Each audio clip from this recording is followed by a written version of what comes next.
할렐루야, 감사합니다. 우리가 오늘은 마태복음 지난번에 이어서 마태복음 27장을 우리가 공부하겠습니다.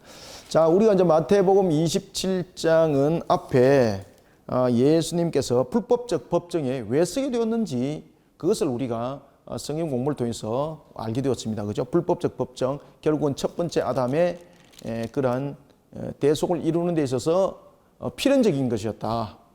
값을 지불하는 측면에서. 그렇기 때문에 하나님이시면서 완전한 사람으로 계시는 예수님께서 그 모든 것들을 감내하시고 그런 속에 하나님의 진노의 값을 갚아내어간다.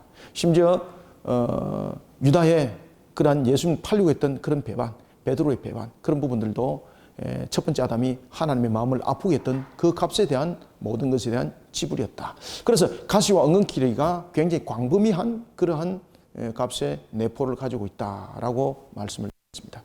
예수님께서 나면서부터 공생애를 이루기까지 30의 그 성장 과정도 가시와 엉겅퀴에 대한 그 값의 지불이었다라고 우리가 이렇게 볼 수 있습니다. 자, 그런가 하면은 오늘은 우리가 27장 지난번에 이어서 32절부터 66절까지 우리가 보겠는데 여러분들 마태복음 27장은 말입니다. 28장도 물론 이제 부활에 관해서 제가 말씀드릴 때 매우 중요한 내용들을 말씀드릴 것입니다.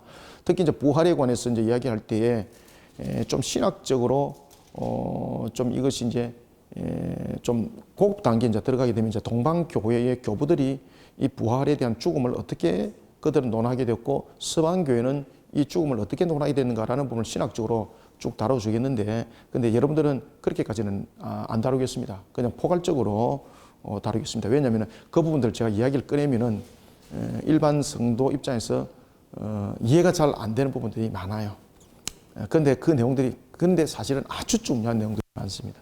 그래서 그것을 그냥 제가 포괄적으로 간줄여서 그냥 가르쳐 드리도록 그렇게 하고요. 자, 오늘은 27장 몇 절이죠? 32절에서부터 66절까지의 내용을 보겠습니다. 자, 우리가 32절부터 66절까지의 내용에 보면은 우리가 중심을 이루고 있는 것이 있는데 그것은 무엇입니까? 십자가입니다. 십자가. 여러분들, 십자가는 이게 저주의 틀입니다. 저주의 형틀. 그런데 십자가를 우리가 역사적으로 보면은 십자가가 원래 십자가로 시작된 것이 아니죠. 제일 처음에 이 부분들이 말뚝형으로 되어 있다가 이것이 로마 시대의 T자형으로 구축되어 있고, 그리고 예수님께서 죽으실 때에 여기다가 죄명을 달기 위해서 세워진 것이 십자가였습니다. 그러면은 과거에 이런 말뚝형은 왜 세워지게 됐는가? 좀 시간이 좀 되더라도 제가 이것을 말씀을 드리고 그 본문 들어가는 것이 나을 것 같습니다. 그래서 여러분들 조금 시간이 좀 가더라도 잘 들으시고요. 과거에 고대 시대 때에 이 말뚝형이 세워지게 된 것은 그 당시 이제 고대 근동 속에 보면은 그 아주 그 신에 관한 부분들이 물론 예수님 시대 때도 마찬가지입니다만은 신에 대한 모든 것이 중심이었습니다. 그래서 나라는 그 신을 대변하는 것이었습니다. 그렇기 때문에 우리가 여러분들이 잘 아시는 뭐 느부갓네살, 그죠? 아비멜렉 이런 부분들은 전부 다 그 시인을 자신들이 시인을 섬기는 것과 관계되어 있는 겁니다. 그래서 왕은 곧 그 신을 섬기는 제사장의 자격들을 가지고 있었습니다. 그래서 느부갓네살, 그다음에 아비멜렉이라는 부분들은 그런 부분들을 담고 있는 거예요. 그래서 아비멜렉은 아부라는 아버지라는 것이고 멜레크라는 부분들에 대해서 이야기를 할 때에 그 신이 자신의 아버지라는 거죠. 그죠? 그런 부분들을 볼 때에 신의 중심이라는 것은 굉장히 중요하다. 그리고 그들은 전쟁을 치를 때도 신명으로 싸웁니다. 신명으로. 아시겠습니까? 자신들의 신의 이름으로 싸웁니다. 그렇기 때문에 고대는 전투를 치를 때 항상 무엇을 통해서 전투를 치르게 되는 겁니까? 전투를 치를 때 신에 대한 제의를 드리고 나서 전투를 치르는 거예요. 그러면 이 말뚝형은 바로 뭔가 하면요, 자신들의 신에 대한 가장 그 신이 내리는 가장 극형입니다. 그 신이 내리는 극형. 신이 내리는 극형. 그래서 신을 아주 모독한다든지, 그 다음에 그 나라는 바로 신과의 연결되어 있는 그런 모습이었죠. 그래서 나라의 가장 강력한 반대 세력들은 죽일 때에 어떻게 죽이는가 하면은 그냥 안 죽여요. 왜 이제 말뚝형들이 이렇게 세워지게 되는가 하면은 상처를 줘서 죽이지 않습니다. 왜냐하면은 그들이 가지고 있던 신의 개념은 하늘과 뭡니까? 하늘과 땅이잖아요. 신에 대한 개념은 항상 하늘과 땅이에요. 신은 하늘의 존재고 그 다음에 땅은 신이 내려서 이루어지는 축복의 하나의 결론을 말하는 거예요. 그렇기 때문에 신의 저주를 받은 자가 피를 흘려서 땅에 피를 흘려서 죽는 것은 그 신을 모독하는 것이 되는 거예요. 그래서 그 사람을 그 땅에서 분리시키는 거예요. 첫 번째는 이 말뚝형이 첫 번째는 분리예요. 분리. 축복으로부터 분리해요. 그죠? 땅이라는 부분들에 대해서는 그 신에 내린 축복이거든요. 그 신에 대한 축복으로부터 분리해요. 그 다음에 두 번째는 신을 더럽게 하는 것으로부터 신을 더럽히지 않은 것.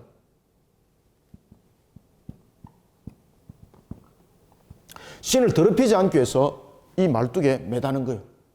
그래서 피 흘리지 않는 상태에서 말려서 죽이는 거예요. 고통 가운데 죽이는 거예요.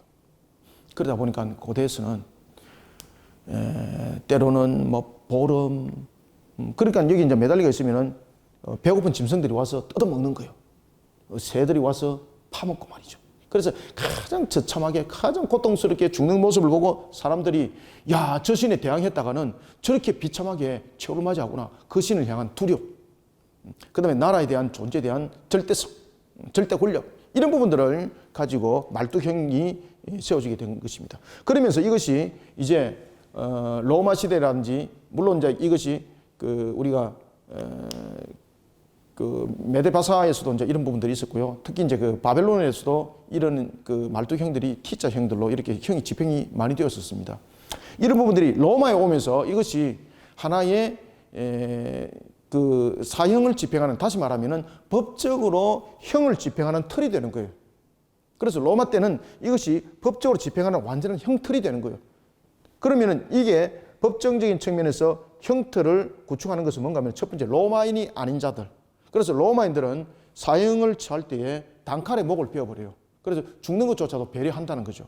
그러면은 이 T자형에 매달려서 죽는 자들은 바로 뭔가 하면 국가적으로서 아주 반란 세력들, 국가에 아주 이런 반역을 일으켰던 그런 부분들. 그 다음에 두 번째는 종들이 죄를 범하잖아요. 그럴 때에 그들에게는 용납과 용서가 없었던 거예요. 왜? 그 당시에는 주종관계 확실해야 되거든요. 그죠? 심지어 머리 이마에도 인을 갖다가 이렇게 도장을 찍었지 않습니까? 그런 식으로 절대 권력을 향한 하나의 상징이었어요, 이거는. 그 당시에. 그래서 그 당시에 이 말뚝형은 하나의 신적인 부분에서 내용이었다면 로마 시대 때는 이 부분이 무엇입니까? 권력의 상징이에요, 권력의 상징. 지금 이해되고 있죠, 그죠? 권력의 상징이에요. 그래서 이 사람들을 이렇게 매달려서 죽이는 거예요. 그때 T자형이었거든요. 그런데 이 T자형이 이렇게 되다 보니까 몸이 엄청나게 힘이 들잖아요. 그래서 이 권력을 가진 로마가 배려를 하는 거예요. 어떤 배려를 하는가 하면은 죽는 자에게 무엇을 먹입니까? 선 포도주. 선 포도주는 그 당시에 이것이 수술용이라든지 마취제로 그때 사용되었던 겁니다. 마취제로. 그래서 이 T자형에 집행하는 자들에게는 로마 정부가 이들은 살 자격이 없음에도 불구하고 로마 정부가 끝까지 배려를 한다는 측면에서 그들에게 마취제를 먹였던 거예요. 그때 마취제를 먹일 때 얼마나 조롱해요.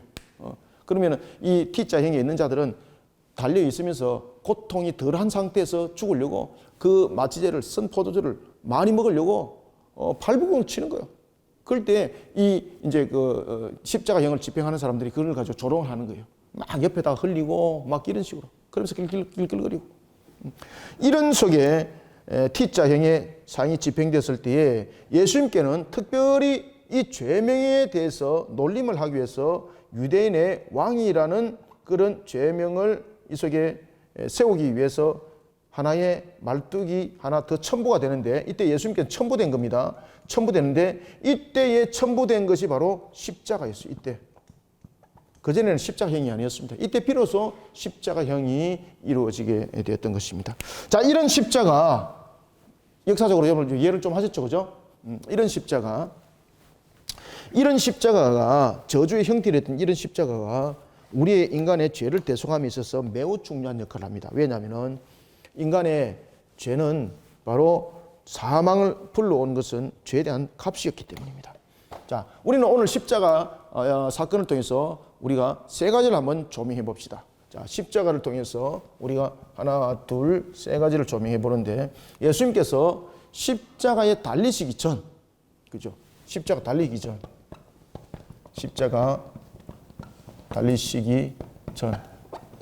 그 다음에 십자가에 달렸을 때, 그 다음에 십자가에서 내려졌을 때,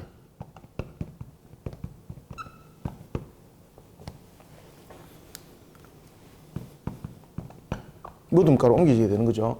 자, 이 부분들을 가지고 우리가 한번 세 가지를 한번 우리가 조명을 해봅시다. 자, 여러분들, 예수님께서 십자가에서 매달리시기 전에 우리가 예수님께서 십자가를 지시고 골고다 언덕길을 오르셨죠. 오늘 본문에 보면은 그때에 여러분들 우리가 십자가에 달리셨을 때와 그리고 십자가 졌을 때에 십자가 내려졌을 때에 이 부분을 통해서 우리가 먼저 한번 세 사람을 한번 조명해 봅시다. 십자가 달리시기 전에 우리가 인물 가운데서 등장하는 세 인물이 있습니다. 십자가에 달리기 전에 등장하는 첫 번째 인물이 누굽니까? 구레네 사람 시몬이죠. 이 사람은 어디의 사람이다? 구레네 사람이다. 그 다음에 예수님께서 십자가에 달렸을 때에 강조 주어지는 한 사람이 있는데 그가 누구였습니까?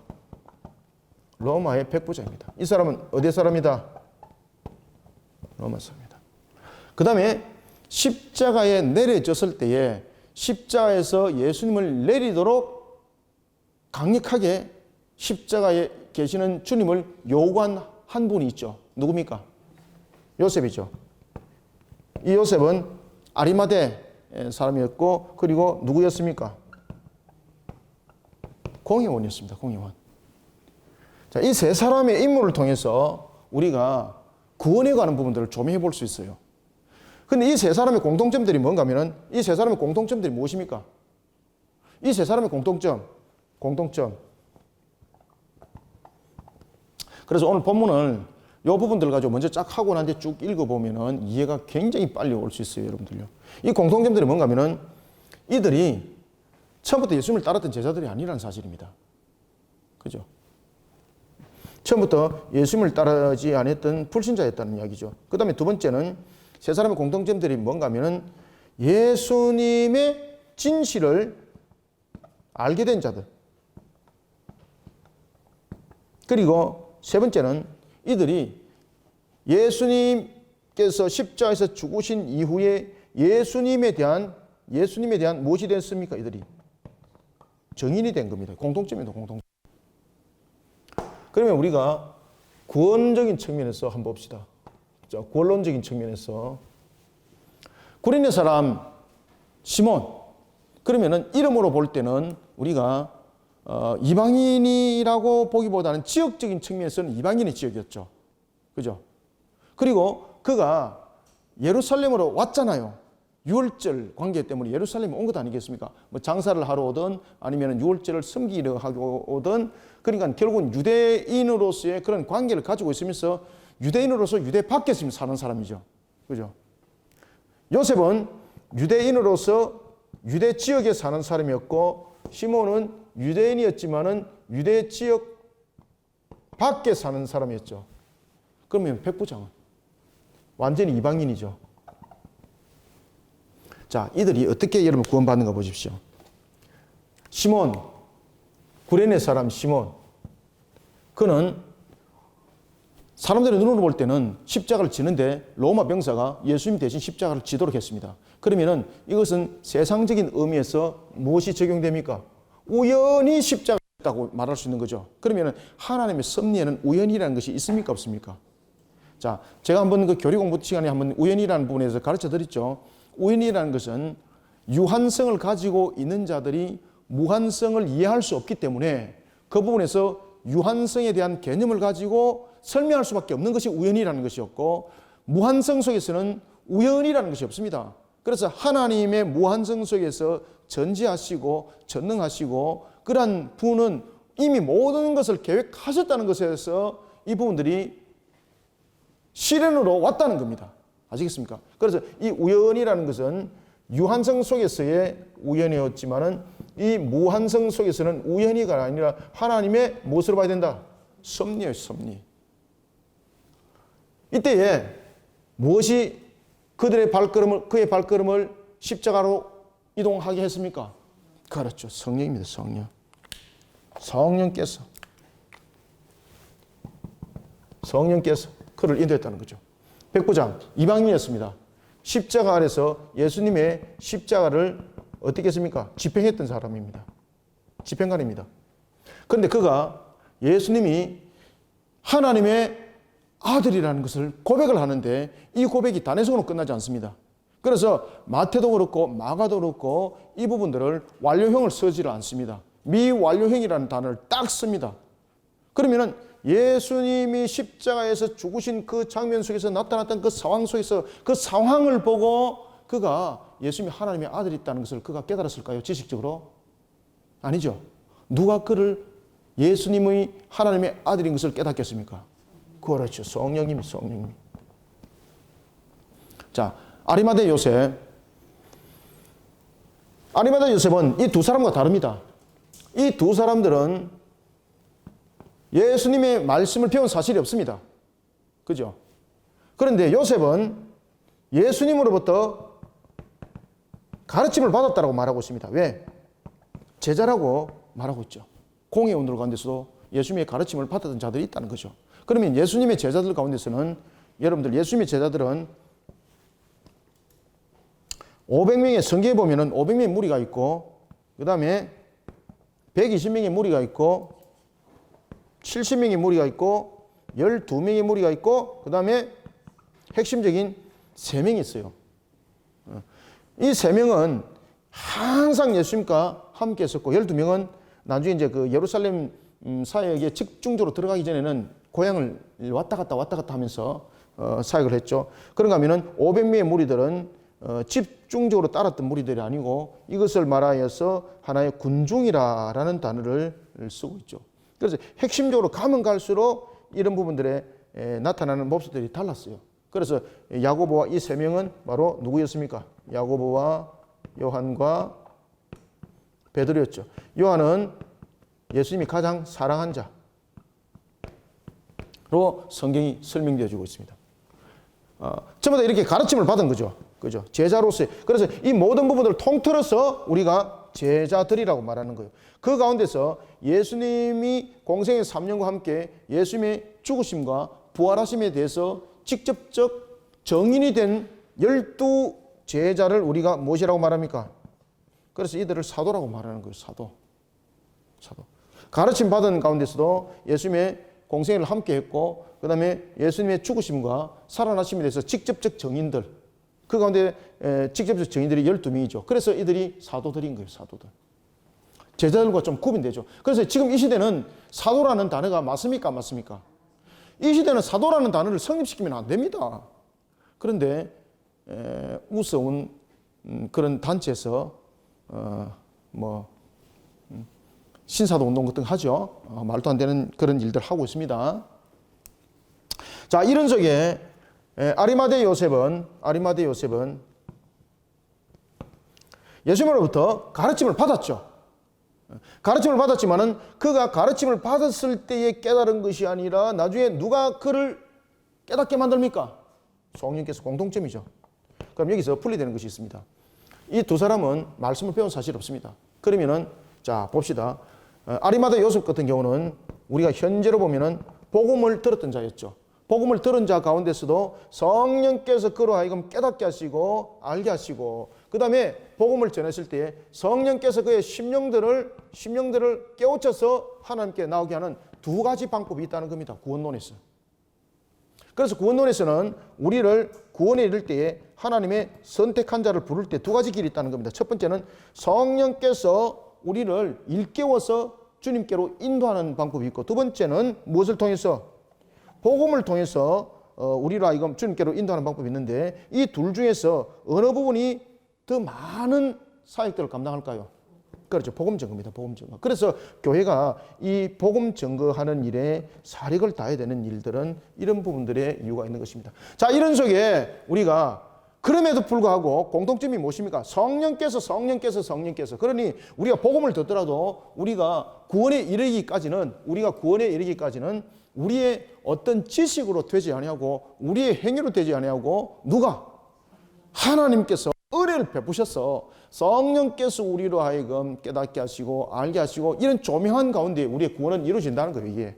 그래서 오늘 십자가 사건 전, 그리고 십자가 달렸을 때 십자가 후 사건을 통해서 이런 것들을 전부 다 이런 신학적으로 다 분리하고 세분화해서 볼 수 있어야 되는 거예요.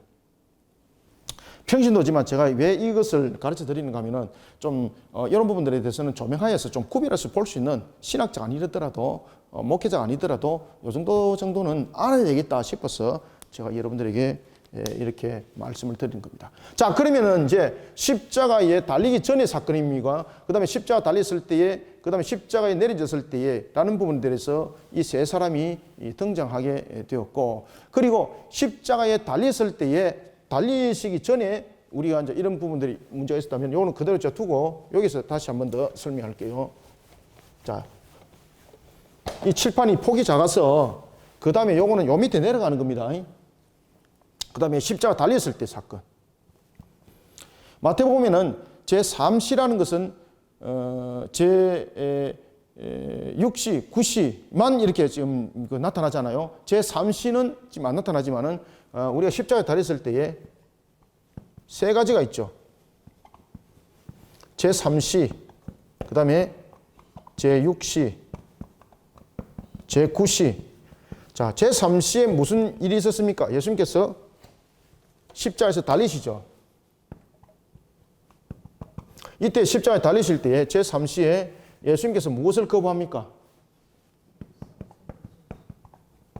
선포도주 거부하죠. 왜 예수님께서 여러분 선포도주를 거부했죠? 이 선포도주는 고통을 감해주는 겁니다. 이 선포도주는 마취죠. 마취로서 고통을 감하는 겁니다.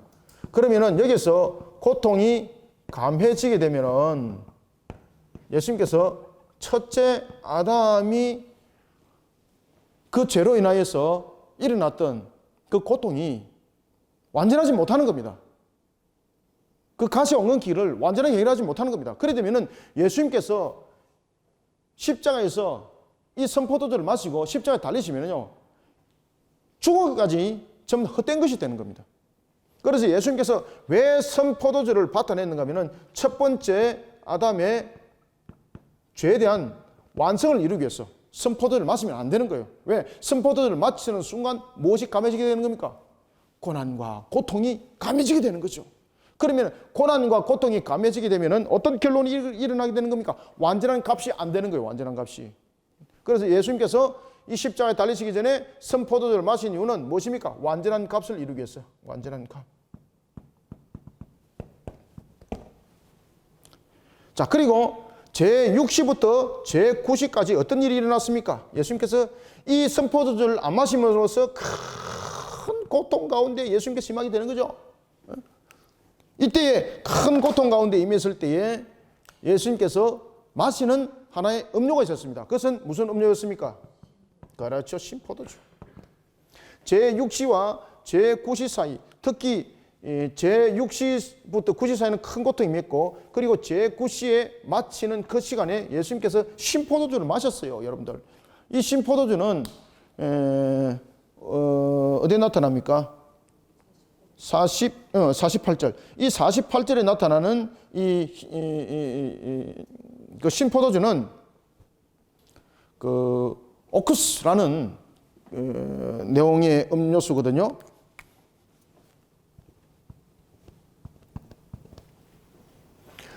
이 음료는 무슨 음료인가 하면은 우리가 일반적으로 보면 여러분 포스카라는 부분이 있죠, 그죠? 이거는 오쿠스입니다. 포스카라는 그런 음료, 이게 이제 그 일종의 말하면은 우리가 그 몸에 이온 음료라고 말할 수 있는 거죠. 이온적인 이온 음료. 그래서 이 오쿠스라는 이 음료는 신포도주인데 이것은 당시에 로마인들이 전쟁을 치를 때에 자신이 전쟁을 치르면서 마시던 음료였습니다. 과거에 여러분 고대 전쟁을 보면은 뭐 그냥 싸우면서 몇 박 며칠 싸우고 막 이랬죠, 그죠? 그럴 때 뭐 목이 마르면 어떻게 하겠습니까? 그렇기 때문에 그 준비가 확실히 되어 있어야 되는 거예요. 그렇기 때문에 그들에게는 이 물이 생명과 같은 거예요. 그럴 때 물을 마셨을 때 그 물이 자신의 피로를 빨리 회복시키고 갈증을 빨리 해결해 주는 것이 중요하죠. 그래서 그들이 이것을 군사용으로 썼던 음료입니다, 이게. 그래서 이것을 옥수라는 부분은 일종의 지금으로 말하면 포스카와 같은 그런 일종의 이온 음료인 거예요. 그러면 예수님께서는 왜 이런 신포도주를 옥수라는 신포도주를 마셨나 이 말이에요. 왜 마셨겠습니까? 분명히 신포도주는 밭 안에 있습니다. 그런데 왜 이것을 마셨을까 여러분들? 이것은 뭔가 하면요, 갈증 해소도 있지만은 예수님께서 이 신포도주를 마신 이유는 우리의 남은 모든 죄를 다 들이마시는 거예요. 그러면서 예수님께서 제9시에 이 신포도주를 마치고 무슨 말씀하셨습니까? 그렇죠. 다 이렇다고 말씀하신 겁니다. 특히 이것이 요한복음 19장 30절에서 이 내용이 증거되고 있죠. 자, 그리고 예수님께서 십자가에 달리실 때에 이런 일들이 일어났습니다. 그리고 또한 제6시부터 제9시까지 십자가에서 달리실 때 큰 고통만 있은 것이 아니라 첫 번째는 큰 고통이 있었죠. 그 다음에 두 번째는 무엇이 임했습니까? 흑암이 임했습니다. 흑암이 임했다는 것은 무슨 이유입니까? 지금 이 내용은 제가 32절부터 66절까지 내용 전부 다 이야기 지금 다 하고 들어가는 겁니다. 그래서 이 부분들은 여러분들 일반 평신도라도 그냥 칠판 보고 그냥 설 수 있을 정도 돼야 되는 거예요, 여러분들요. 큰 고통은 완전한 값을 이루기 위해서다면은 이 흑암은 바로 뭔가 하면은 하나님 편에서입니다. 하나님 편에서. 하나님 편에서 첫 번째, 두 번째 두 가지는 말하는데 하나님 편에서 어떤 부분도 죄는 하나님께 용서받는다, 못 받는다. 용서 못 받는다. 이것이 흑암입니다. 그래서 예수님께서 비록 성자 하나님이시지만은 십자가에 우리의 죄를 대속하기 위해서 지금 달리신 거잖아요. 그래서 하나님께서 등을 돌려버린 거예요. 이렇게. 그 고통을 감내를 해줄 수 있는 거잖아요. 그 고통으로부터 하나님이 어떻게 했다? 등을 돌려버린 것이 흑암입니다. 등을 돌렸다. 그러면 그 등을 돌린 것은, 이건 등은 돌린 겁니다. 등을 돌린 것은 무엇인가? 하나님께서는 어떤 경우도 무엇을 용서 못한다? 죄는 용서 못한다는 거예요. 그래서 죄는 항상 그 값이 있어요, 여러분들. 반드시 그 값이 있어요. 그 다음에 두 번째는 하나님의 심판을 말하고 있습니다. 이 심판은 무엇입니까? 예수를 십자가에 달게 했던 사탄의 세력. 사탄의 세력들을 내가 반드시 심판하겠다는 것에 대한 하나님의 응답이 바로 흑암이었어요. 그것이 제6시부터 제9시 사이에 일어났던 거예요. 자, 그리고 자, 여기까지 이해되셨죠? 자, 그 다음에 이제 그 십자가에 달리셨을 때에 어떤 일들이 또 일어났습니까? 제3시와 제6시와 제9시, 특히 제9시에 이런 일들이 일어났을 때에, 자, 지우고 할게요.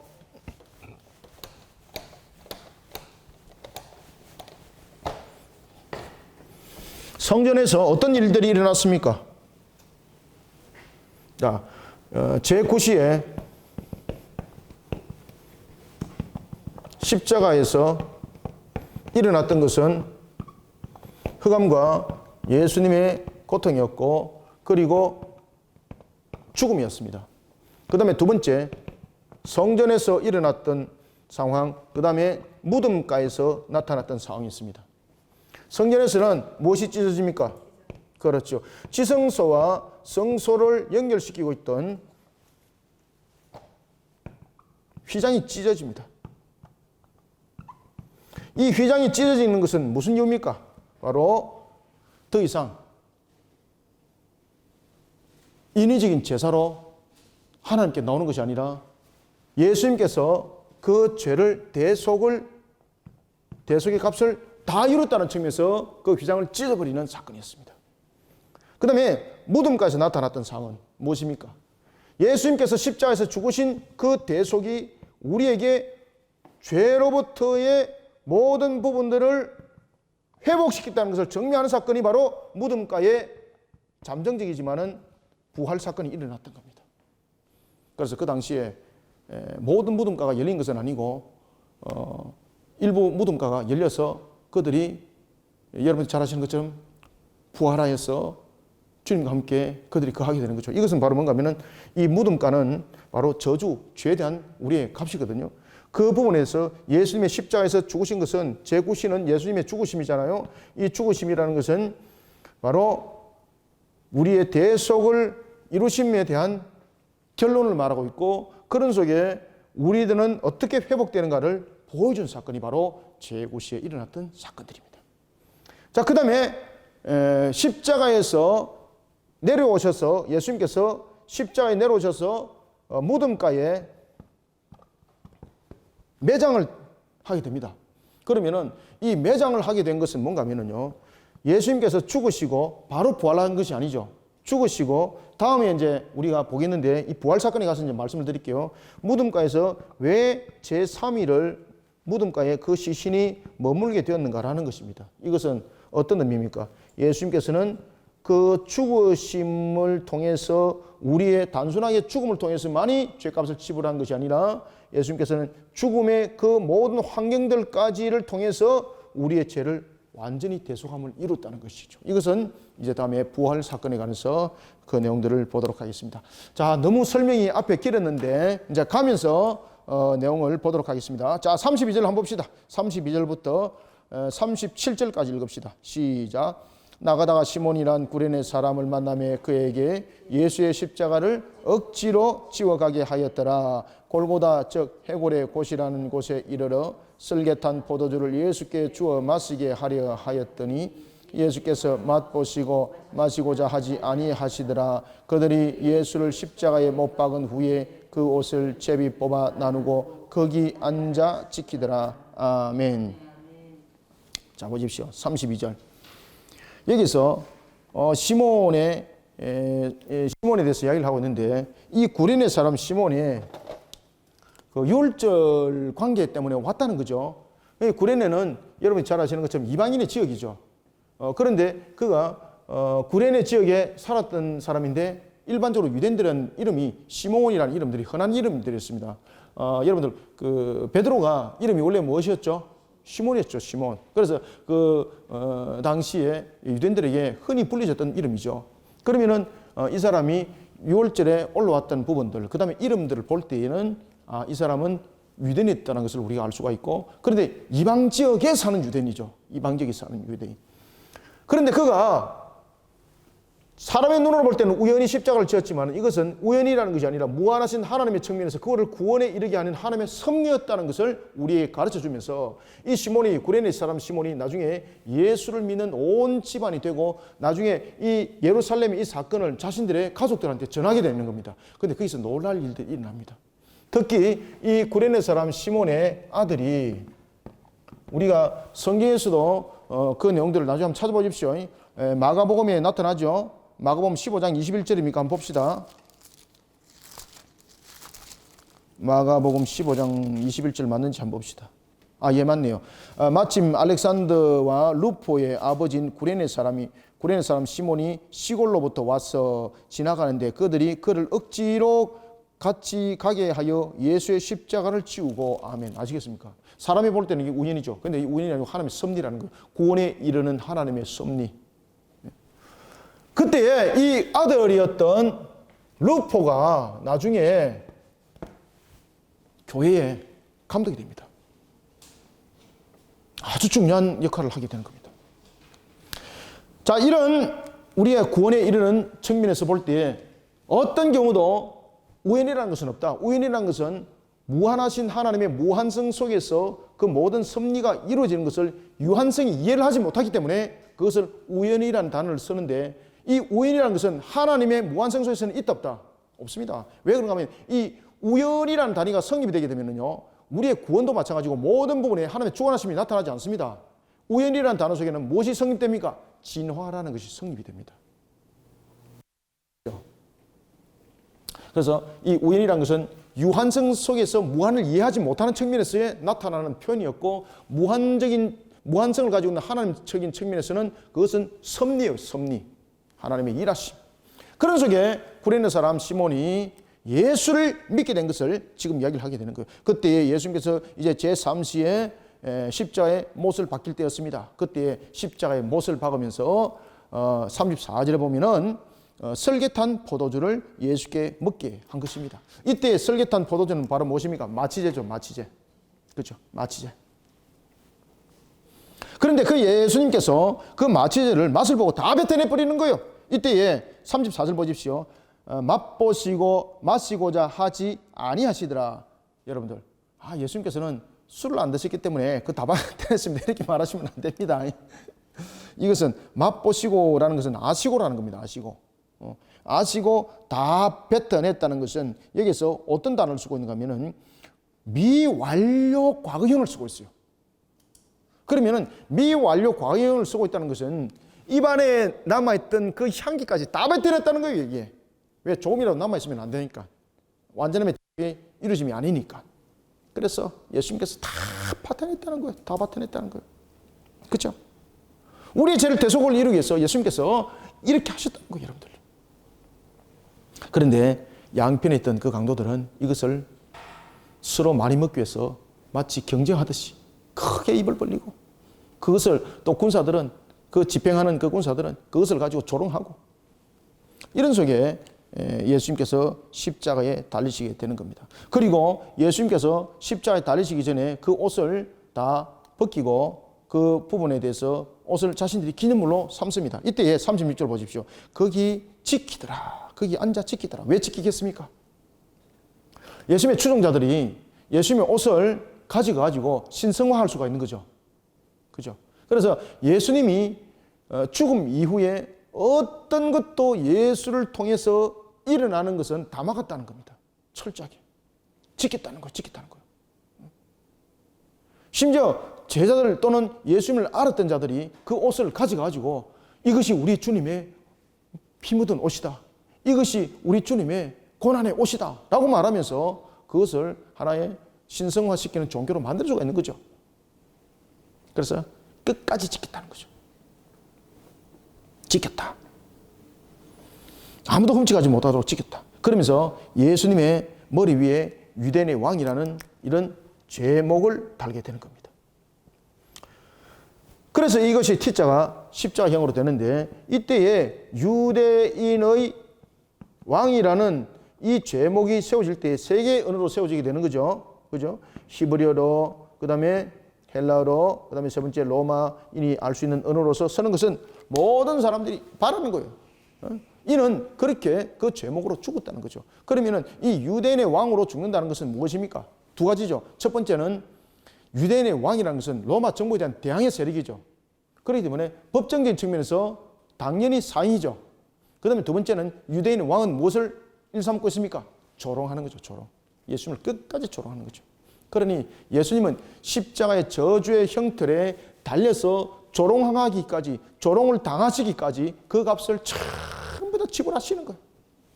자, 그리고 그 좌편과 우편에 있는 강도들로부터도 조롱을 당하시는 거예요. 자, 여러분들, 그 당시에 이 두 명의 강도는 어떤 사람들이었을까요, 여러분들요? 정말로 남의 집에 물건을 훔칠 때에 어떤 무기를 가지고 다른 사람의 것들을 훔치고 그랬을까요? 여기서 강도라는 것은 정치적 성향들을 가지고 있는 아주 그 당시에 로마 정부를 골치 아프게 만들었던 그런 한 세력들이었습니다. 자, 여러분들, 일반적인 강도가 십자가에 달리지 못하는 거죠. 그죠? 이 일반적인 강도를 했습니다. 너무 물건을 훔쳤습니다. 죽이도 안 했습니다. 그냥 이 강도라는 것은 무엇입니까?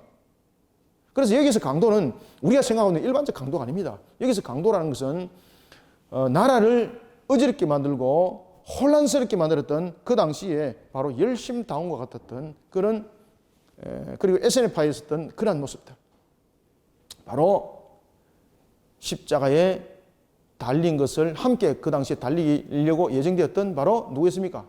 바라바였습니다. 바라바 같은 그런 세력, 그 세력들이 함께 십자가에 못을 박으려고 했던 그런 계획 속에서 바라바는 예수님과 교체가 되는 거죠. 그래서 여기서 강도는 바로 이와 같이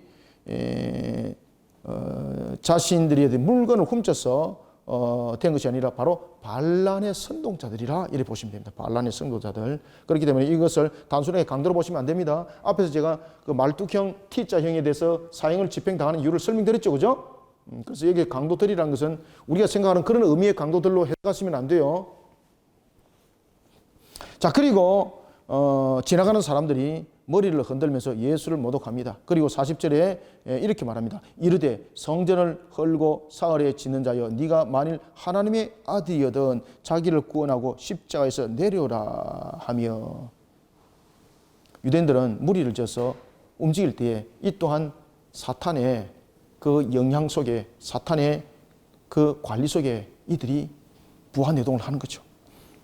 그리고 이들이 또한 왜 이런 일들을 했겠습니까? 처음에 그들이 호산나라고 외쳤던 것은 그들이 종려나무를 가지가 상징하고 있는 것처럼 승리를 상징하고 있었고, 그런 속에 자신들은 정치와 군사적인 해방의 메시아로 봤는데, 결국 보니까 예수님께서 계속해서 종교 행위를 하고 있거든요. 종교 행위를 하고 있으면서 자신들과 반대되는 종교 행위를 하고 있거든요. 그래서 예수님께서 십자가에서 못을 박는 일에 그들은 앞장섰던 것이고, 그리고 그 일들을 가지고 예수님을 조롱을 하는데, 이 조롱은 바로 마귀의 대변이 됐던 겁니다.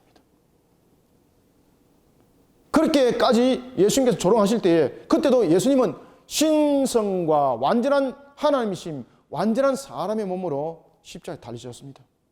그런 그분이 그들을 향해서 내 이 나쁜 놈 입이 전부 다 자크가 잠길지어다. 그러면은 분명히 입에 자크가 만들어져서 입이 잠김을 당할 수가 있어요. 그런데 예수님께서 그 모든 부분들을 감내를 해나가는 거예요. 자, 이때에 예수님께서 만약에 인성으로만 십자가에 달리셨다 그러면은 이 고통, 그 좌편과 우편에 있던 그 반동 세력들과 똑같이 그 고통을 감하기 위해서 그 선포도주를 마셨을 것입니다. 그리고 그 조롱에 대해서 만약에 인성만 있었다면 그 조롱을 참지 못했을 것입니다. 그래서 과거에 그 당시에 보면 십자가에 달린 사람들이 보면 자신이 그 중론적인 측면에서 자신의 모습을 돌아보면서 반성을 하고 회개를 하는 사람이 있는가 하면은 그 밑에 사람들 향해서 막 저주를 하면서, 끝까지 저주를 하면서 그렇게 죽는 사람들도 있었죠. 왜? 자신은 이왕 죽는 거잖아요. 그런데 예수님께서는 그 모든 것들을 다 이겨내시는 거예요. 이것은 순수한 인성만으로 이루어지는 것이 아니죠. 무엇이? 그렇죠. 신성이, 인성이 완전한 제물이 될 수 있도록 도우심이. 그래서 예수님은 십자가에 달리심이 신인 양성으로 계셨던 것이죠. 심지어 대제사장들과 누구도, 서기관들과 장로들도 41절 함께 조롱하더라. 자, 41절부터 44절 시작. 그와 같이 대제사장들도 서기관들과 장로들과 함께 희롱하여 이르되 그가 남은 구원하였으되 자기는 구원할 수 없도다. 그가 이스라엘의 왕이로다. 그가 지금 십자가에서 내려올지어다. 그리하면 우리가 믿겠노라. 그가 하나님을 신뢰하니 하나님이 원하시면 이제 그를 구원하실지라. 그의 말이 나는 하나님의 아들이라 하였도다 하며 함께 십자가에 못 박힌 강도들도 이와 같이 욕하더라. 아멘. 자, 예수님께서 이 모든 부분들의 조롱을 왜 감내하셨습니까? 그 모든 부분들은 바로 첫 번째 아담의 대속을 이루는 측면에서의 그 감내함이 되어야 되는 것입니다. 따라서 그 감내함을 이룰 때는 순수한 인성으로만 그것을 이룰 수 없었던 사건이었고, 그런 측면에서 신성은, 인성이 완전한 값을 치르는 데 있어서 도우심이죠. 그때 도우실 때 신성이 앞서서 도움이 아니죠. 그죠? 인성의 뒤에 감춰져서 도우심이죠. 왜냐하면 값은 신성이 지불하는 것이 아니고 인성이 지불해야 되는 거예요. 만약에 신성이 나서가지고 어떤 한 사건을 통해서 자신이 관장해버리면요, 그것은 아담의 대속이 아닙니다. 대속이 아닙니다. 아담으로서의 대속이 이루어져야 되는 거예요. 그럼에도 불구하고 아담으로서의 대속을 이룰 때 인간이 가지고 있는 연약성을 통해서 완전한 대속이 이루어질 수 없기 때문에 신성이 그 인성을 도우심으로 완전한 대속을 이루게 하는 거예요. 그것이 바로 신인 양성의 위격적 연합입니다. 여러분들 아시겠습니까? 그때 자 45절 봅시다. 그때에 제6시로부터 온 땅이 임하여 제9시까지 계속되더라. 여러분들, 이 속에서 제6시부터 앞에도 말씀드렸습니다만 제6시부터 그 다음에 제9시까지 있던 이 상황들은 무엇을 설명하는 것이다 라는 겁니까? 죄에 대한 것은 반드시 그 값이라는 것이었고, 그리고 여기서 임했던 특히 이 허감은 하나님은 예수님을 십자가에 못을 박게 했던 것들, 다시 말하면 아담으로 하여금 죄를 범하게 했던 바로 무엇의 성취입니까? 창세기 3장 15절이 어떻게 이루어질 것인지를 설명하고 있다. 그래서 이 심판은 결국은 사탄의 세력에 의한 심판을 말하는 것이고, 죄에 대한 값은 바로 아담에 대한 값입니다. 그래서 제6시부터 제9시까지 일어났던 이 허감은 이 두 가지 부분들을 설명을 해 나가고 있다. 앞에도 제가 설명드렸죠? 잠깐. 그때에 예수님께서 제9시에 보십시오. 제9시에 무엇을 하십니까? 그리고 이 허감은 무엇이라고 설명했습니까? 앞에서 하나님께서 등을 돌리신 사건.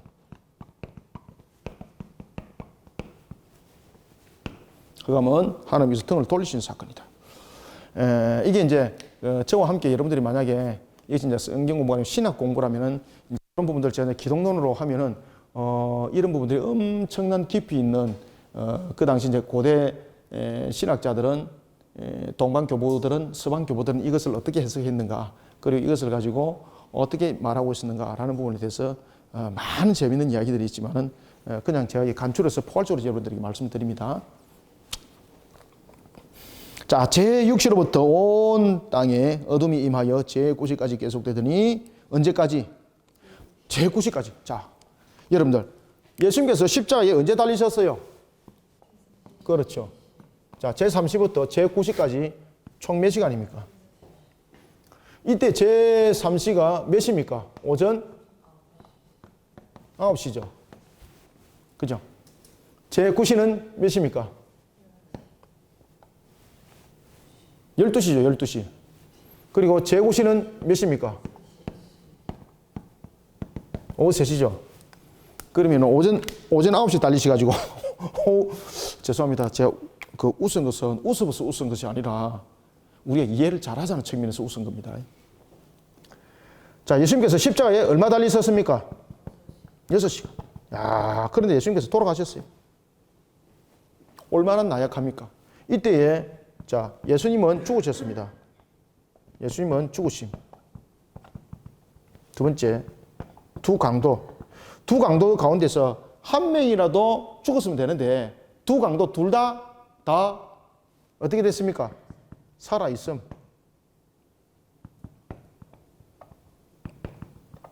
이것을 육체적으로 비교해 봅시다. 그러면은 예수님은 나약함. 이들이 예수님보다 낫다. 지금 이래 되잖아요. 그래 되다 보니까 이것을 어떻게 해석하는가 하면은 예수님은 왜 이런 나약함이 나타날 수밖에 없었는가 하면 첫 번째, 이들과 달랐다. 여러분들, 이들과 다른 점은 분명히 있었습니다. 그런데 이들도, 이 강도들도 그냥 십자가에 안 달립니다. 십자가에 집행을 할 때는 항상 그 과정에 하는 일들이 있습니다. 채찍으로 두들기 맞고요. 다 모진매를 맞고 십자가에 달립니다. 예수님도 그 과정을 거쳤고, 예수님은 이들보다도 조금 더 지나친 과정들을 했죠. 잠을 이루지 못할 뿐만 아니라 공회를 거치고, 그리고 또한 불법적인 모독 속에, 그리고 또한 신성이 있는 그 고통은 인생이 그냥 순수하게 당하는 고통보다도 더 강력함이죠. 그런데 그것을 그렇게 해석하시면 안 돼요, 여러분들요. 예수님께서 나약함을 해석하기 위해서 첫 번째는 예수님이 육체적으로 엄청난 고통을 많이 받았다. 이들보다. 맞습니다.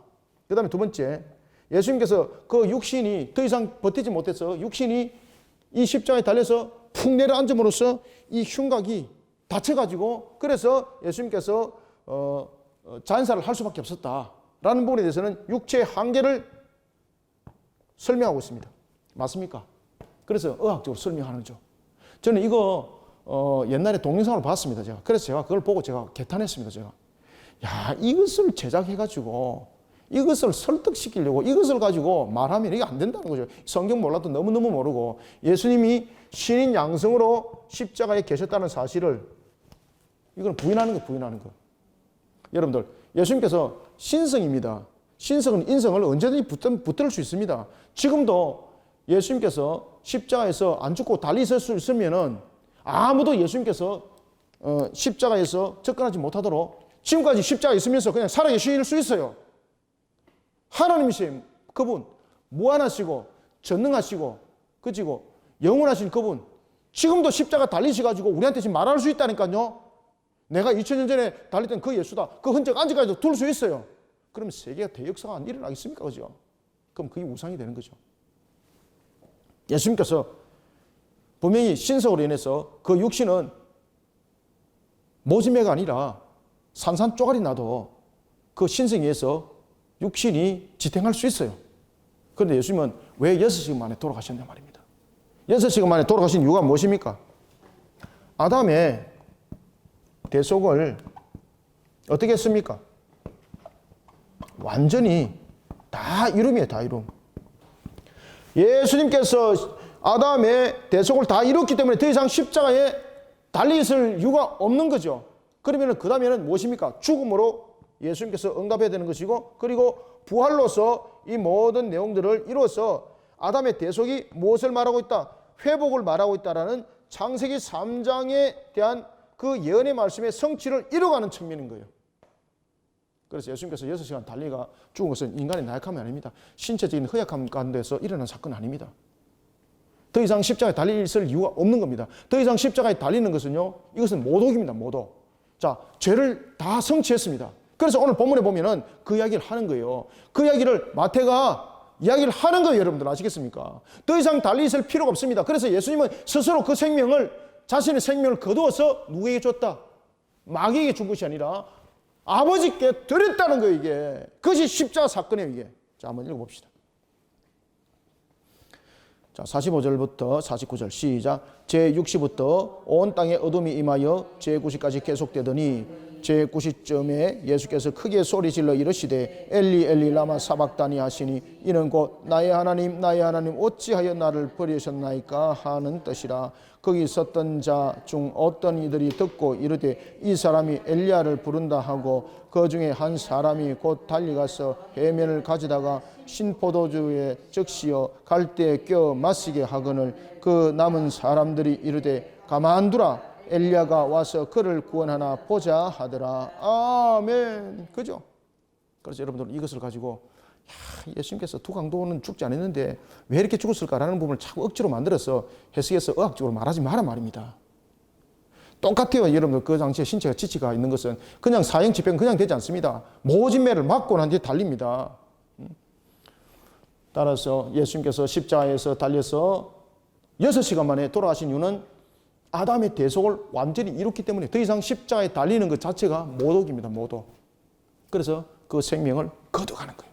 그때 마지막으로 그 고통은 신포도주를 마시며, 이 신포도주는 무엇입니까? 남은 인간의 모든 고통, 모든 죄악들 다 들이마시는 거예요. 아시겠습니까? 그래서 여기서 바로 제9시에 마셨던 신포도주는 바로 무엇입니까? 네? 오쿠스라는 음료를 마신 것이 육체적인 갈등도 물론 있지만 이 부분들은 인간의 남은 모든 죄악을 들이마시는 거예요. 그러니까 그 고통이 얼마나 심하겠습니까? 그러니까 마지막으로 고통하면서 얼마나 그 고통 가운데 있었겠습니까? 그러니까 이 잔을 내게서 물리쳐 주옵소서라고 했던 거예요. 그러니 엘리 엘리 라마 사박다니 하나님 하나님 나의 하나님 어찌하여 나를 버리셨나이까? 나의 하나님. 그래서 원래는 이게 엘로이죠, 그죠? 이것을 이제 나의 하나님 아람어로 나의 하나님 나의 하나님. 그런데 이것을 이제 밑에서 듣기로 엘리야를 부르는 것으로 들었습니다. 엘리야를 부르는갑다.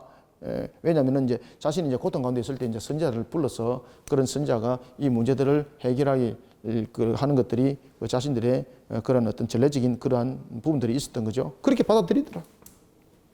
그때 예수님께서 신포도주를 마시고 돌아가시보더라. 그죠? 돌아가시보더라. 그런데 그때 이제 사건이 벌어집니다. 어떤 사건이 벌어지는가 하면은 50절 예수께서 다시 큰 소리를 지르시고 영혼이 어떻더라? 그렇죠. 여기서 이제 핵심인 거예요, 여러분들. 자, 그 영혼이 왜 떠났겠습니까? 영혼이 떠났다는 것은 무엇을 말하는 겁니까? 다 이뤘다는 뜻입니다. 그리고 여기서 마태가 그 사실을 증거를 하는 겁니다. 여기서 영혼이 떠나시니라 이 말을 하죠. 첫 번째, 영혼이 떠나시니라. 두 번째, 이게 이제 마지막 일어났던 사건입니다. 그 다음에 두 번째, 자, 51절 보십시오. 성소 휘장이 위로부터 아래까지 찢어지더라. 성소 휘장이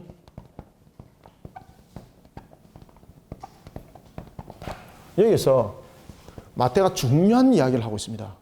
여기서 영혼이 떠나시더라라는 이 부분들은 뭔가 하면은 둘째 아담으로서의 아담의 그 모든 값을 이루심이라는 것을 설명하고 있고, 그 다음에 휘장이 찢어지면 아담의 값의 무엇입니까?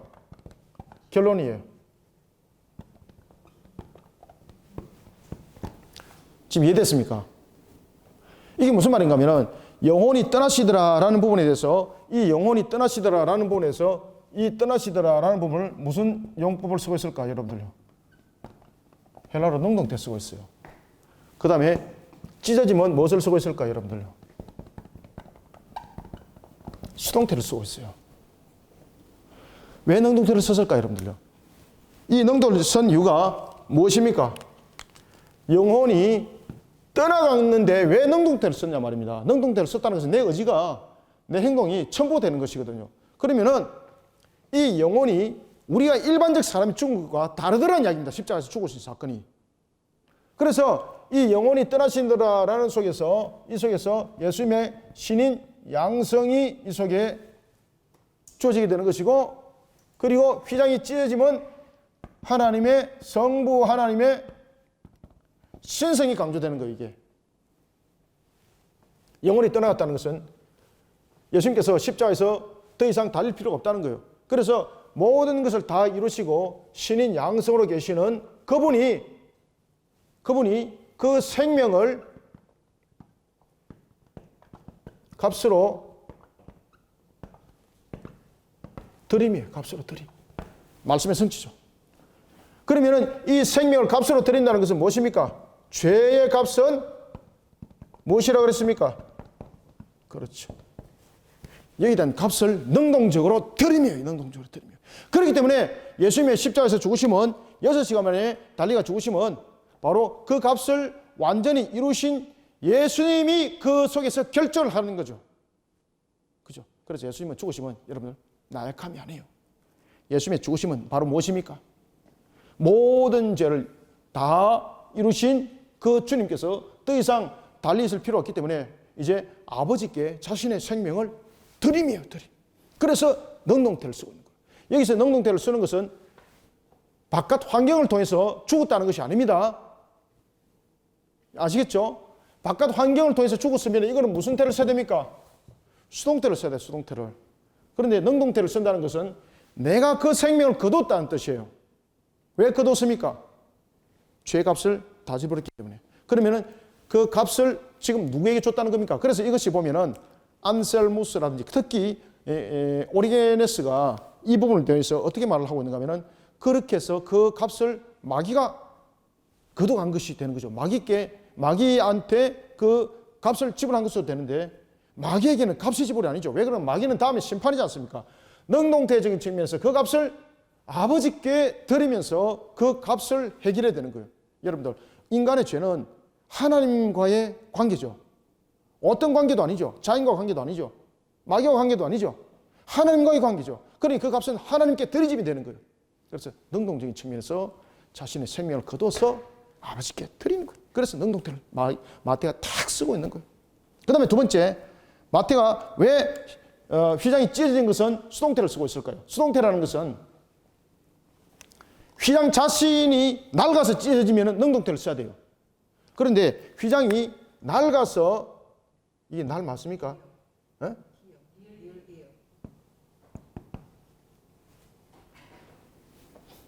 이렇게 낡아서 찢어지면 무슨 태를 써야 됩니까? 능동태를 써야 돼요. 수동태를 썼다는 이유는 뭔가 하면은 외부의 힘에 의해서 강제적으로 찢어진 거예요. 이게 강제적으로. 여러분, 휘장이 그냥 찢어질 수 있습니까? 휘장이 얼마나 두꺼운데. 칼로 베어도 잘 안 베어져요, 여러분들요. 그런데 그것이 어디로부터 찢어졌습니까? 그렇죠. 이것이 휘장이 수동태를 쓰면서 위로부터입니다. 위로부터 어디로? 위로부터 아래로 찢어진 거예요. 그러면은 왜 위로부터 아래로 찢어진단 말입니다. 바로 영혼이 떠나가신 그 값에 대한 결론이에요. 값에 대한 결론. 이 값에 대한 결론은 바로 아담의 값에 대한 결론은 휘장은 어떤 역할을 하고 있는 겁니까? 하나님과 사람 사이에 막혔던 막이죠. 그래서 이 막을 누가 지나가는 겁니까? 중보자가 지나가는 거죠. 그럼 여기서 우리에게 이렇게 말하고 있습니다.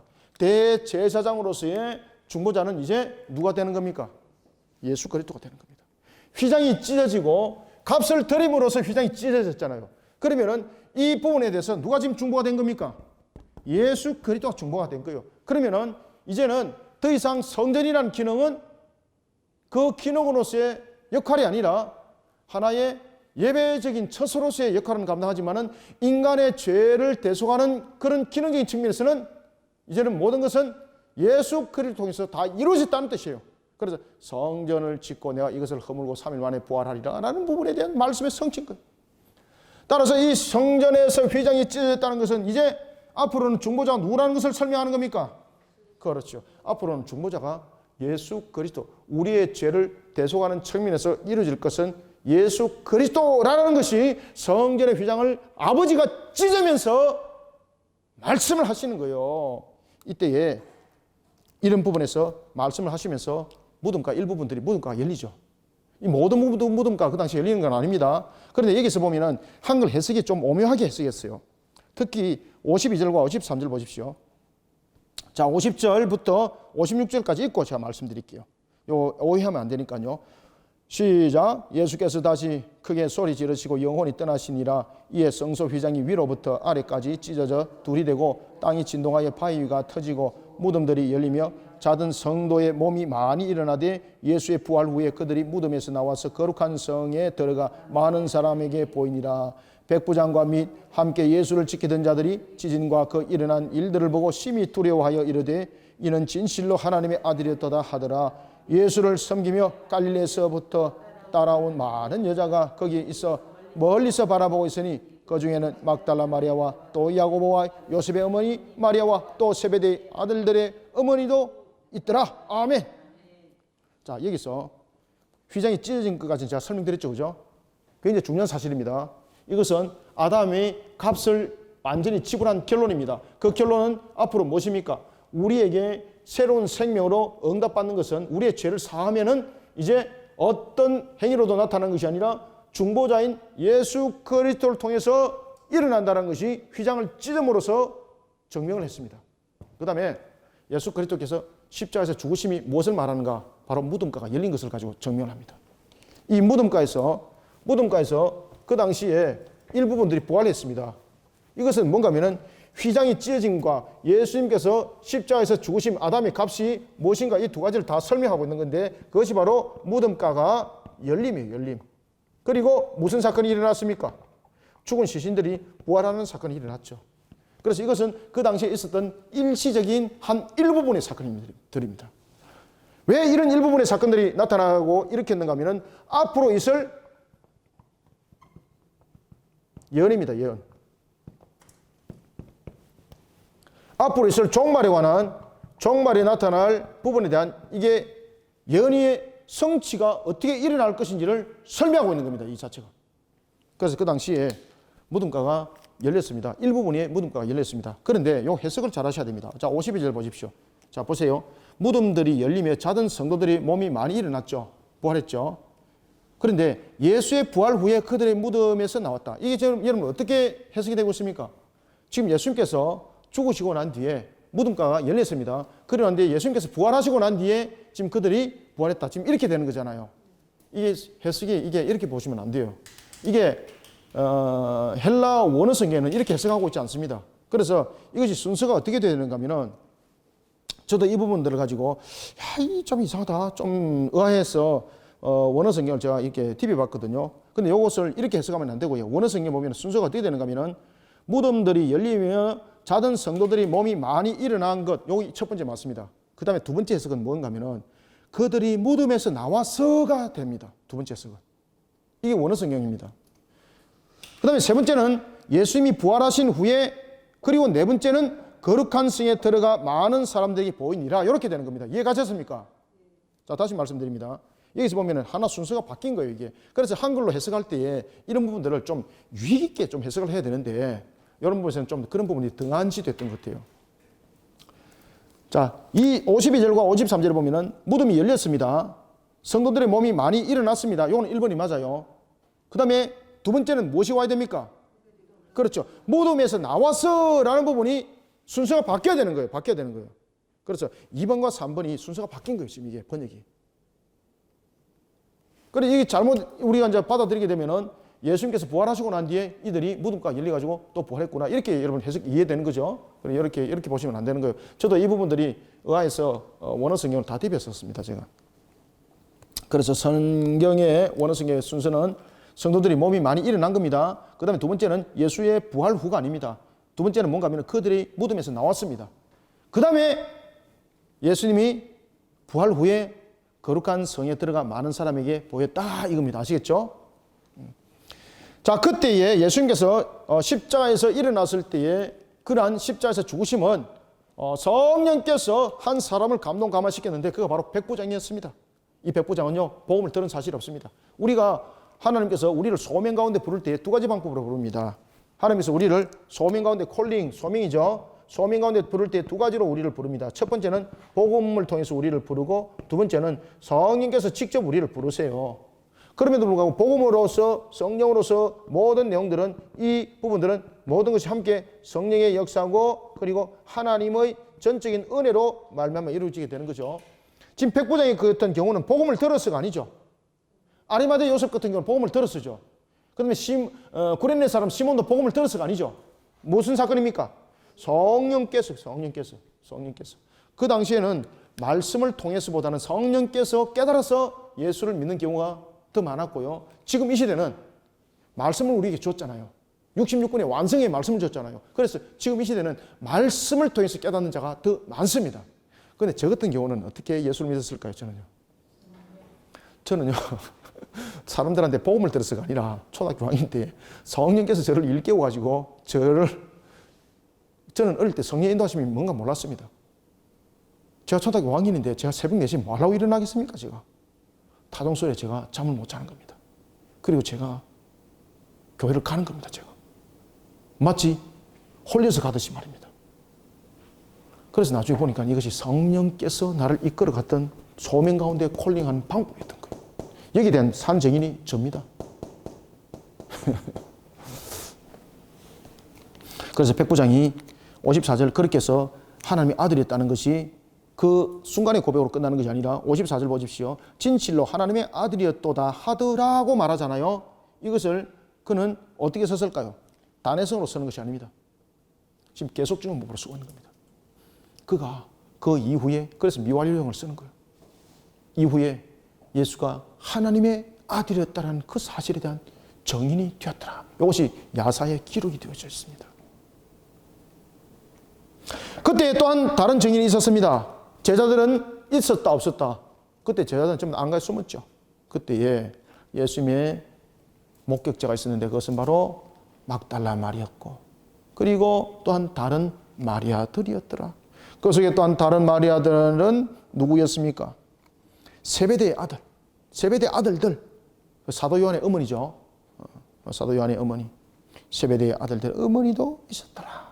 그래서 여러분들 보시면요, 교회 보면은 그래서 우리가 남자 성도보다 여자 성도들이 더 적극적으로 그리고 우리나라 복음도 들어온 것도 마찬가지입니다. 우리나라 복음이 들어올 때 쪽복음이 들어왔거든요. 쪽복음이 들어올 때에 한글 번역 성경이 들어올 때에 우리나라는 참 특이하게 이렇게 복음이 증거되었습니다. 한글을 배우는 측면에서 복음이 증거되었는데 그때에 종들이 한글을 배웠습니다. 그리고 누가 한글을 배우는데 적극적으로 동참했겠습니까? 여인들이었습니다. 여인들. 그래서 우리나라도 보면은 이 여인들을 통해서 우리나라가 복음화가 이루어진 일에 핵심적인 기초를 갖게 되는 겁니다. 오늘 본문에도 보면은 이와 같이 마리아들, 정인들, 그들이 있었다는 겁니다. 이것은 부활 때 보겠습니다. 자, 그리고 이제 또 한 사람, 예수님께서 십자가에서 죽으신 것을 목격하고 아리마대 요셉이 예수님의 시신을 구하는데, 다른 성경에 보면은 아리마대 요셉의 그 요청에 백부장도 응할 수밖에 없었던 거죠. 왜냐하면 예수님께서 달려서 죽으신 것이 그러한 법적인 측면에서 어떤 로마 정부를 회방하여서 일어났던 정책 문제가 아니었죠. 백부장이 알기 때문에 시신을 내려줄 수밖에 없는 거죠. 왜 그런가 하면은 그 다음에 무엇이 있었기 때문입니까? 자신들의 병절이 있었기 때문에 시신을 더 이상 매달려 줄 수가 없다는 겁니다. 그런데 백부장이 야, 이상하다. 그렇게 빨리 죽을 수가 있는가? 확인 한번 해봐라. 그렇게 해서 찔른 것이 무엇입니까? 그렇게 해서 찔른 것이 예수님의 옆구리를 창으로 찌른 거예요, 여러분들요. 그때 양편에 두 강도들은 다 있었던 거예요. 그때 이 양편에 있는 두 강도들, 반동 세력들이죠. 이들은 강제적으로, 강압적으로 죽이는 거예요, 이제. 그리고 아리마대 요셉이 그 시신을 내리는데, 그때에 아리마대 요셉은 자신이 이미 매장될 무덤. 그 당시에는 평토장과 굴이 있습니다. 평토장은 나그네라든지 종들은 그 당시에 땅에도 묻히질 않았습니다. 나그네 같은 경우는 나그네들 무덤은 평토장으로 땅이 묻습니다. 그렇지만은 어떤 집안에 권위가 있고 그 다음에 이런 어떤 부자들은 보면은 그 당시에 이런 매장지를 샀습니다. 사가지고 굴을 만들어가지고 가족 매장을 이렇게 안장을 하는 경우가 많았고, 왜 그런가 하면은 그것이 천국의 개념을 가지고 있었기 때문입니다. 그죠? 우리가 잘 알고 있는 바로 아브라함도 그렇게 가족 매장 속에 천국의 의미를 가지고 있던 것처럼 아리마대 요셉, 유대인들도 똑같은 그런 개념들을 가지고 있었던 겁니다. 거기에 예수님 시신을 하나를 안치하는 것에 그는 자신의 새 무덤을 드리는 겁니다. 이거는 보통 있을 수 있는 문제가 아닙니다. 아시겠습니까? 그러면서 그는 예수님께 시신을 덮을 때에 그 포장을 했던, 죄송합니다. 포장이. 예수님의 시신을 감사할 때 그 세마포는요, 최고의 고급천이었습니다. 최고의 고급천. 마치 왕을 장사하듯이 극진히 그렇게 장사를 하게 되는 겁니다. 그러면서 아리마대 요셉은 자신이 예수를 믿게 된 제자라는 것을 그가 공의원이지만은 그가 법정에서 설명하는 겁니다. 이것은요, 생명을 내놓고 단행했던 중요한 일입니다. 자, 57절부터 61절까지 읽습니다. 시작. 저물었을 때에 아리마대 부자 요셉이라 하는 사람이 왔으니 그도 예수의 제자라. 빌라도에게 가서 예수의 시체를 달라 하니 이에 빌라도가 내주라 명령하거늘 요셉이 시체를 가져다가 깨끗이 탄 세마포로 싸서 바위 속에 판 자기 새 무덤에 넣어두고 큰 돌을 굴려 무덤 문에 놓고 가니 거기 막달라 마리아와 다른 마리아가 무덤을 향하여 앉았더라. 아멘. 여러분들, 큰 돌로 막았습니다. 그것은 무덤은 일반 사람들이 열 수 있지 못하도록 했습니다. 왜냐하면 시신을 그 당시에 이 부자들의 시신들을 훔쳐가는 일들이 있었기 때문에. 그래서 남자 장정 한둘이로서는 그 돌을 못 움직입니다. 그리고 특히 돌을 그냥 막는 것이 아니라 어떻게 했을까, 여러분들요? 이 무덤가가 이렇게 있으면은 이 돌로서 문을 막는데 땅을 파는 겁니다. 땅을 파서 돌을 심는 겁니다. 그러니 그냥 돌이 굴러가지 않습니다. 그리고 단순한 돌이 아닙니다. 왜냐하면 시신을 도주적 맞으면 안 되기 때문에. 그때에 그 장면들을 막달라 마리아를 비롯한 마리아들이 다 보는 겁니다. 왜? 안식일 지나고 난 뒤에 예수님을 장사를 하려고 말입니다. 그리고 또한 그 예수님의 시신을 무덤가에 옮긴 것을 목격했던 증인들 가운데서 대제사장들이 불안해하는 겁니다. 정말로 예수님 부활할 수도 있는 거잖아요. 그리고 제자들이 훔쳐갈 수도 있는 거잖아요. 그러면서 그 말대로 진짜 부활했다고 말하면은 자신들이 엄청난 곤란 속에 빠질 수가 있다는 거죠. 그래서 빌라도를 찾아가는 겁니다. 빌라도를 찾아가서 뭐라고 말합니까? 자, 62절부터 64절 읽습니다. 시작. 그 이튿날은 준비일 다음 날이라 대제사장들과 바리새인들이 함께 빌라도에게 모여 이르되 주여 저 속이던 자가 살아 있을 때에 말하되 내가 사흘 후에 다시 살아나리라 한 것을 우리가 기억하노니 그 명령하여 그 무덤을 사흘까지 굳게 지키게 하소서. 그의 제자들이 와서 시체를 도둑질하여 가고 백성에게 말하되 그가 죽은 자 가운데서 살아났다 하면 후의 속임이 전보다 더 클까 하나이다 하니. 아멘.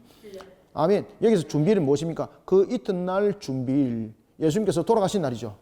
여기서 준비는 또 무엇입니까? 안식일이나 유월절에 대해서 준비하는 날로서 전날을 말하고 있죠. 예비일. 그 이튿날은 준비리라. 준비는 다음 날이라. 대제사장들과 바리새인들이 찾아갔습니다. 특히 여러분들 보십시오. 안식일이면서 유월절이 지금 찾아갔습니다. 그죠? 지금 안식일이면서 유월절이었던 이날에 이방인인 빌라도를 만나면 됩니까? 유월절은 무엇을 의미를 하고 있습니까? 이방인들과 구분이잖아요. 또 안식일은 무엇입니까? 거룩한 하나님 앞에 섬이잖아요. 근데 그들이 누구를 지금 찾아갑니까? 이방인을 찾아갔다는 거죠. 자신들이 부정하게 여긴 자를 자신들이 찾아간 겁니다. 부정한 것들과 접촉하면 안 되는데 자신들이 장로 유전에 의하면은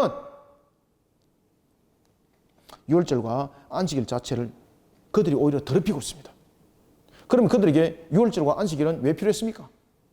자신들의 권위를 위해서, 자신들의 명예를 위해서, 자신들의 위치를 위해서 그들은 안식일이 필요했고 유월절이 필요한 것이지, 실질적으로 정말로 하나님을 경배하며 그리고 오실 메시아를 바라보는 측면에서 그들의 신앙이 아니었다는 것을 지금 다시 한 번 더 정리해주고 있는 것이 바로 빌라도를 만나는 그 날이었습니다. 여기까지 아셔야 돼요, 여러분들요. 그들의 관심은 무엇입니까? 예수님이 죽음으로 인해서 부활로 나타나는 자신들에게 오는 치명타, 이걸 막는 것이 더 급했습니다. 자신들도 진짜 예수가 부활하면 어떻게 하나 불안해했던 거죠. 그때에 빌라도가 무엇을 명령합니까? 65절. 빌라도가 이르되 너희에게 경비병이 있으니, 그 당시에는 성전 경비병들이 있었습니다. 너희들에게 경비병이 있으니 가서 힘대로 굳게 지키라. 동의하는 거죠. 굳게 지키라. 66절. 그들이 경비병과 함께 가서 돌을 임봉하고 무덤을 굳게 지키니라. 아멘. 지금 여기서 임봉했다는 것은 아무도 손 못 대는 겁니다. 여기서 임봉했다는 것은 건드리면은 옮긴 자들은 전부 다 극형에 처할 수 있는 조건이 되는 겁니다. 그리고 또한 왜 그 군사들이 지키고 있겠습니까? 성전 지키들이었죠. 그죠? 왜 지키고 있겠습니까? 설령 예수님이 부활하더라도 못 열고 놓도록, 부활하더라도 안에서 굶어 죽으라는 거죠. 지금 이해되고 있습니까? 그래서 임봉하는 겁니다. 그래서 임봉하고 군사들이 지키는 거예요. 설령 부활하더라도 먹을 것이 없으면 죽는 거잖아요. 그래서 부활해서 죽는 거예요. 그래서 임봉을 하는 겁니다. 무덤이 확실하게 지켜졌다는 겁니다. 부활해도 살아나 올 수 없다는 겁니다. 그런데 이제 28절에 보면은 이 상황이 어떻게 반전되는지 다음에 보도록 하겠습니다. 오늘은 공부를 여기까지 하고요. 수고들 많이 하셨고, 우리가 27장을 보면서 신학적으로 좀 잘 보다 더 조명을 하는 그런 성경 공부가 되길 바랍니다.